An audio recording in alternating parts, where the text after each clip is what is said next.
অনেকদিন আগের কথা, আমি আর আমার বন্ধু কক্সবাজার সমুদ্র সৈকতে ঘুরতে গেছি। তো সমুদ্র সৈকতে ঘুরতে ঘুরতে হঠাৎ করে দেখি যে সমুদ্রে ফেনা তৈরি হয়ে গেছে। তো সমুদ্রের ফেনা দেখে আমার বন্ধুর একটা হাদিস মনে পড়লো।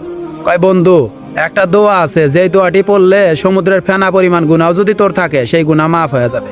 আমি বললাম, কি এমন দোয়া বন্ধু, তুই একটু বলতো। তখন বন্ধু বলতেছে, দোয়াটি হচ্ছে আস্তাগফিরুল্লাহাল্লাযী লা ইলাহা ইল্লা হুয়াল হাইয়ুল কাইয়্যুম ওয়া আতুবু ইলাইহি।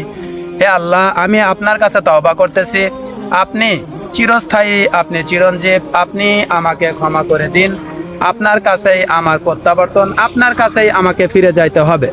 তখন বন্ধু বলল, এই দোয়াটি পড়লে সমুদ্রের ফেনা পরিমাণ গুনাহ যদি তোর থাকে সেই গুনাহ মাফ হয়ে যাবে। বন্ধুকে বললাম, এত ছোট্ট একটি দোয়া, এত বড় ফজিলত? বন্ধু বলল, হ্যাঁ, ইসলামে ছোট ছোট দোয়াতে অনেক বড় ফজিলত আছে। আসলে আমরা না জানার কারণে এই আমলগুলো করতে পারি না। তো যারা এই আমলটি আজকে শিখলেন, অবশ্যই আজকের পরে আমলটি করবেন ইনশাআল্লাহ।